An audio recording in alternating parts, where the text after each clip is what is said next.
bienvenidos a Dementes al Aire, un podcast que es un espacio seguro para hablar sobre salud mental, nuestras emociones y bueno, todo lo que viene de nuestra vida cotidiana. Aprovechando un poco y tomando en cuenta que en Ecuador estamos en época de campaña, me ha saltado un poco el interés por hablar de un tema que creo que nunca se le ha dado importancia, creo que jamás se ha hablado en espacios coloquiales.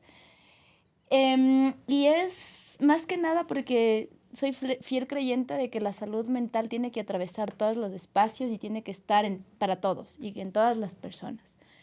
Lo que quiero tratar el día de hoy es como el impacto que tienen en salud mental las personas que hacen política, las figuras políticas de nuestro país.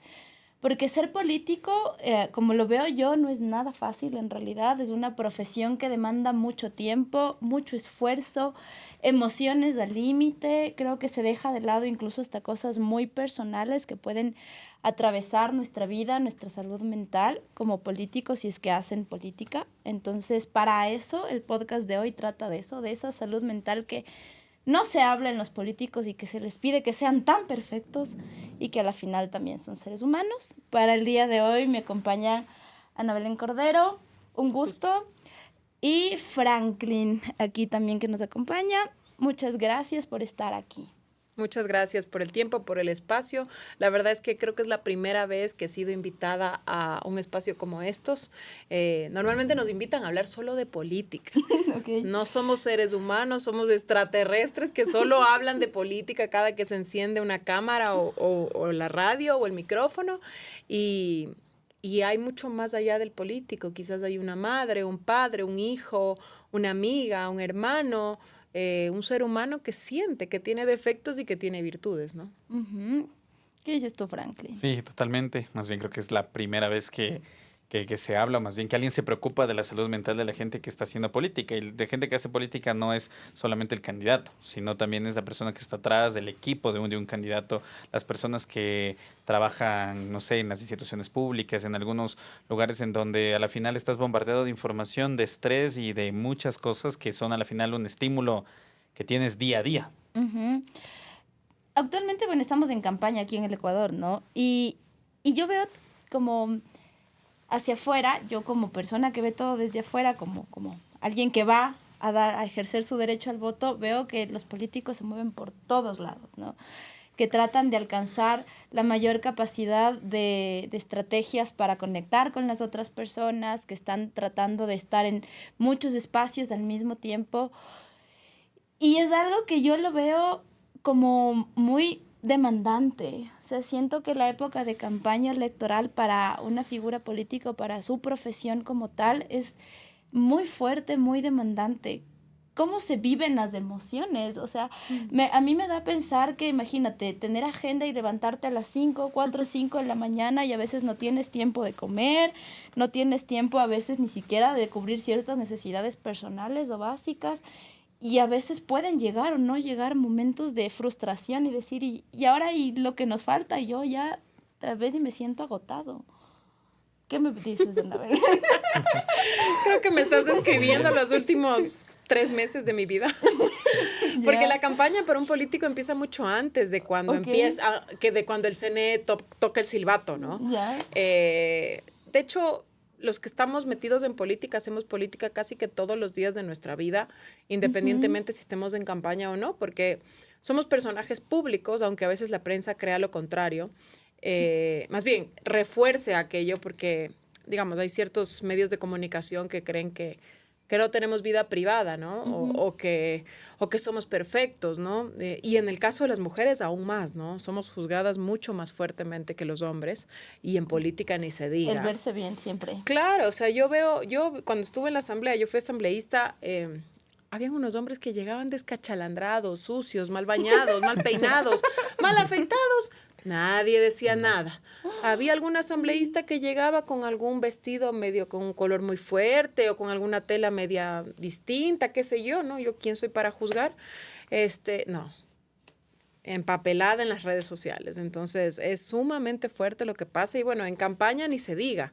Yo voy, ¿qué te diré? Unos 2 meses, lo más tarde que me levanto es a las 6 de la mañana. Y las últimas 2 semanas, todos los días me levantaba a las 5, tengo medios de comunicación, luego con sonrisa de oreja a oreja recorro las calles, recorro el territorio, luego grabo videos, porque las redes sociales son igual de importantes que el territorio y que los medios de comunicación. De noche tengo que hacer lives en TikTok y luego también llegar a ver a mis hijos, a mi esposo, a ver si en mi casa hay algo de comer. Llevo sin desayunar, creo que en mi casa 1 mes y medio, no sé lo que es comida de casa. Wow. Y tomando un poco lo que nos dice Ana Belén, esta sonrisa de oreja a oreja. Además, hay algo que me llama mucho la atención, es que ustedes siempre tienen que sonreír. No se les permite nada más que no sea el presentarse perfectos y bien frente a todo el mundo que está a su alrededor. O sea, no pueden enojarse, no pueden sentir frustración, no pueden deprimir. Si se deprimen o lloran, tiene que ser en un lugar donde nadie les vea. Sí, totalmente lo que tú dices. O sea, yo te digo como ejemplo, en mi caso, para que, o sea, yo tengo una cara de por sí es estar serio. O sea, y es porque no suelo estar sonriendo todo siempre, pero no quiere decir que estoy enojado o que estoy triste, simplemente es la expresión, pero yo posiblemente estoy sumamente tranquilo, pero claro, o sea, lo que te requiere de alguna manera el ojo público es que siempre estés con esa sonrisa de oreja a oreja y bueno, y a la final es entendible en el tema de comunicación política porque tú tienes que ser cercano al ciudadano, tienes que ser cercano a tu votante, tienes que mostrarte de una manera amigable. Porque claro, siempre nos quejamos del político tradicional, serio, de traje y así, y a la final siempre una sonrisa más cálida o un acercamiento un poco más de esa manera es como que mucho más llevadero para la persona que es a la final la que va a votar por ti. Entonces, pero es cierto lo que decía Anita, o sea, a la final los políticos no tienen esa vida privada, es como que fuera un privilegio tener una vida privada. Yo, como decía tras cámaras, yo que soy el alterno de Anita, digo, chévere, como suplente no me tengo que levantar a las 4 o 5 de la mañana a dar una entrevista. Y tal vez no tengo que estarme arreglando así, pero es cierto, yo como hombre, ¿qué es lo que haría? O sea, incluso si es que me levanto tarde en un lado, cojo, me pongo una camisa, medio me peino y me lavé la cara y está todo las listo. mujeres no. En cambio, yo creo que sí, es demasiado demandante la esfera política y sobre todo para la mujer que quiere ser política en el Ecuador. ¿Ustedes creen que el ser político de alguna manera impacta en su autoestima? Depende de tu carácter, de tu personalidad, cómo fuiste criado, ¿no? Yo conozco ahora en campaña a algunos candidatos, no voy a mencionar sus tiendas políticas ni sus nombres, que les afecta mucho los mensajes que reciben en redes sociales, los mensajes negativos. De hecho, piden a sus community managers que borren los mensajes porque no les gusta, no toleran ver. Yo, la verdad, te digo, tengo piel de cocodrilo, me froto vaselina todos los días. Como ya estuve yo ya fui asambleísta, tuve algún cargo de mi rango de ministro, digamos, ya no digo que no me importa, pero la verdad es que ya ni leo. Yo uso las redes sociales para comunicar, el que lo quiera recibir bien, el que no lo quiera recibir también. Es parte del trabajo ciudadano que hacemos. Y cuando hablabas un poco de los sacrificios que hacemos los políticos, yo me acuerdo, yo soy cercana a una tienda política de muchos años, no creo un poco, y para mí el tema de la política y el tema partidista ideológico es casi que como la religión, ¿no? Yo no creo en esto de camisetazos, de irme de un partido a otro y demás. Y las últimas 2 campañas anteriores yo estaba embarazada de mis 2 hijos. Y yo no pude hacer mucha campaña. De hecho, en la última, la pasada, era además pandemia. Entonces, y mi mujer embarazada y no había vacunas todavía, era un riesgo más grande todavía. Yo hice campaña a los 8 meses de embarazo con una barriga acá, subida en tarimas y demás, y me posesioné en la asamblea con mi bebé de 4 meses. Me dio depresión posparto, tuve que medicarme, tuve que dejar a mi hijo lactando, ya tuve que dejar la lactancia además. Todos esos sacrificios para que luego te digan lo que es y lo que no es. Es que a veces dices, ¿de verdad vale la pena? A eso me iba yo, o sea, porque es un ejercicio y hay algo que en psicología se llama el yo adaptativo. ¿A qué se refiere esto? Que dependiendo de las demandas que vengan del exterior, uno se adapta a las situaciones, ¿no? Es como te tienes que acoplar a lo que estás viviendo en ese momento. No tienes de otra. Sí. Tú como sujeto dices, bueno, esto es lo que me está pasando en este momento. A la final, ¿qué prima más? y cómo yo puedo solucionar en ese momento para que de alguna manera el efecto secundario negativo, porque va a llegar algo que me va a afectar, sea de alguna manera menor, pero al final siempre les exigen como adaptarse, generar ese rasgo como construirse desde ahí y siempre constantemente jugar con esto, ¿no? Con las demandas que vienen desde afuera, como por ejemplo lo que a ti te pasó, mujer embarazada, que dio a luz y como les exigían, y como lastimosamente dentro de las figuras de trabajo aquí en nuestro país no existe la depresión postparto, No, ni es pues algo a lo eso que es se un le invento dé, moderno, y no es según. algo a lo que se le dé importancia. Dice, no, a la final ya tuvo su hijo, o sea, ¿cómo es que se Debería va a estar muy deprimir? feliz, sí. Exactamente, debería estar muy feliz, debería sonreír, y que es algo Y que además deberías volver a entrar en tu ropa preembarazo, ¿no? claro, o sea, ¿y cómo te ven, no? Eso es lo que yo me cuestiono un montón, las Ujú. miradas que tienen ustedes desde las otras personas, o sea, cómo les exigen. Y ahí me gustaría que me cuenten como su experiencia, cómo han vivido ustedes. ¿Sienten que les ha afectado en su salud mental esto? ¿Qué piensas tú? ¿Cómo te Mm, sientes? Bueno, yo creo que es lo que tú dijiste en un inicio y ahorita, bueno, con este concepto que nos puedes explicar. Yo creo que siempre cuando no tienes un ego muy trabajado, o sea, y a la final lo que te das, lo que le da sentido a tu vida termina siendo el ser político o el pertenecer a Mm. una tienda política o el reconocimiento, todo más bien todo lo que viene detrás. Ujú, Cuando las cámaras, la atención que tienes y toda esa importancia que te dan, porque es esa forma de glorificarte como político. Creo que cuando tú no estás claro en lo que tú eres, muy aparte de eso como persona, te puede afectar y te Sí. puede realmente llegar a ser desastroso cuando un comentario, como lo decía Anita, un comentario termina en redes sociales, se termina destruyendo. Cuando hacemos campaña, siempre hay gente que está a favor y gente que no está a favor de ti. ujú, Entonces, si una persona que es contraria a tus ideas viene y de alguna manera te dice algo que a ti no te gusta, ujú. incluso a veces las agresiones, las palabras son bastante fuertes. Si tú no tienes esa autoestima y ese ego bien trabajado, a la final todo gira alrededor de eso y te va a afectar totalmente. Claro. Y hay Ujú, políticos que lo hacen, hay políticos que en realidad empiezan a cambiar toda su forma de ser, empiezan a ver la mínima cosa que hacen y se vuelven, no sabría cómo Poco decirlo, auténticos, pero digamos así. exactamente, no mm, son nada auténticos y te transmiten eso. A la final te transmiten algo que no lo son. Yo te podría decir que algo que en cambio sí le pasa, creo que a todo político que está bien o está mal con su salud mental, está consciente, siempre te va a generar ese cansancio, uf, esa fatiga mental de en un ujú. punto en el que dices, empiezas bien el día, pero en un punto del día ya hablé tanto, ya Sí. dije tanto las cosas que en un punto, Ya no más, por o favor. sea, literalmente te fundiste y Sí. es como que, Y, ¿qué más o hago? sea, Y claro, y yo eso... estoy ahorita, por ejemplo, Ujú. fundida el cerebro ya. Es viernes tarde o bueno, cuando sea que salga el tema me he levantado estas últimas 2 semanas a las 5 de la mañana. He hablado tanto que en medios, que en mercados, que en barrios, que en calles, que hubo un rato en que me decían, vamos, la siguiente cuadra, y yo, aguanten, agüita, Déjeme por favor, respirar, por me duele la favor. garganta, no sé qué, estoy seca, el sol, el calor, el cansancio, el no sé qué. Y además, yo ahorita en mi campaña tengo abierta una línea telefónica para conversar con la gente, un Ya, número. Recibo muy buenos comentarios, pero también recibo de ofensas. todo, claro. Pero yo me pregunto, y sin ánimo de hacerme la víctima, porque no me queda ese papel y nunca me ha gustado hacerme el papel de víctima como mujer, ¿a qué hombre le escriben los mensajes que nos escriben a las mujeres en política? Ah, no. O sea, Te yo critican a recibo. ti por tu Además, físico. sí, no, ya te voy a contar. Como me dijiste que puedo hablar de todo, A voy a ver, hablar de todo. cuéntame. Bueno, tengo señores mayores que quieren salirse a tomar un café o a cenar conmigo y me llaman y me buscan. Bueno, ya, ese es, digamos que tú lo puedes tomar como un cumplido. Ya. Ya. Yo no soy extremista en esas cosas, soy una mujer casada y todo, pero ya, ok. Pero, por ejemplo, yo tenía un señor, yo a veces delego mi teléfono a alguien, a que alguien me ayude a responder los mensajes mientras estamos en campaña, que solo pasaba insultando. Bueno, una barbaridad de insultos, ¿ve? Hasta ahí uno respeta, deja de contestar o a veces le envías tus propuestas, lo que sea. Bueno, señor, respeto su criterio, en fin, lo que fuese. Ya. Llegó un punto que un día ya dejó de escribir, luego llamaba y llamaba, yo no contestaba.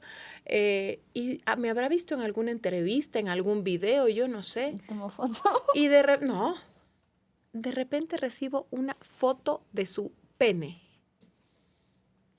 Ay, ¿ya? no. Diciéndome una barbaridad abajo de la foto. ¿Por qué yo tengo que tolerar eso? Explícame. No, pues eso es algo que debería ser intolerable ¿Ya? dentro de un espacio como esto y que no puedes, Exactamente. y perdón que te corte, pero creo que en ese momento que tú recibes eso, no tienes como mucho permiso de reaccionar. A ver, yo tengo... a ver, te voy ¿Cómo a ser gritas sincera. de ese rato? El momento en que llegó esa foto, yo no estaba con el teléfono. La chica que a veces me ayuda con el teléfono me lo Ya. comentó un par de días después. Y cuando me lo comentó, yo le dije, ¿y por qué no me dijiste? Porque yo tengo la respuesta perfecta. Y me dice, ¿cuál? Le digo, ¿para qué me mandas esa huevadita? Perdón la palabra, ¿para qué me mandas esa pendejada? Guárdate. Para ofenderle de la misma forma en que me van a cortar lo que estoy diciendo. No importa, le bajan el volumen luego. Perdón, pero es que me indigné con esto que pasaba, ¿no? ¿Para qué me mandas eso, no? Pero ella, digamos, como es más educada, más polite, qué sé yo, le bloqueó. Le bloqueó el número y ya. Pero yo digo a lo que estamos expuestas las mujeres y las mujeres en política. Al acoso. Al acoso, a la violencia. Oye, si a ti te cae mal alguien, a ver, a mí me pasa que a veces yo veo en redes sociales un artista, un presentador, alguien famoso, hasta un político, me cae mal, sigo. Yo no me pongo ahí a estar insultando a alguien que no me cae. La verdad, Claro. yo no pierdo mi tiempo. Y lo que tú comentas, o sea, me parece tan importante porque, y te hablaba de la reacción, porque hay veces que, bueno, yo hace muchos años, cuando tenía menos de edad, estaba en la U, participé por un tiempo con la Izquierda Democrática, por mi hermano X. Un poco vi la vida de la política, no me inmiscuí mucho, pero algo que yo veía que no les permitían como reaccionar mal. O sea, es como reciben ese tipo de mensajes y me acuerdo que cuidado con que te enojes frente a las cámaras. Ajá. O cuidado con que grites frente a una persona importante o que el partido considere importante. O, por ejemplo, si un periodista te insulta, no puedes no hacer tienes nada. capacidad de responder. Entonces te toca tragarte todo eso, te frustras. Yo creo que eso de no poder decir o no poder responder o no poder defenderte en temas de emocionales sí te afecta, o sea, al final porque te quedas con eso y ahora, ¿y cómo me desahogo? ¿Y con quién me desahogo?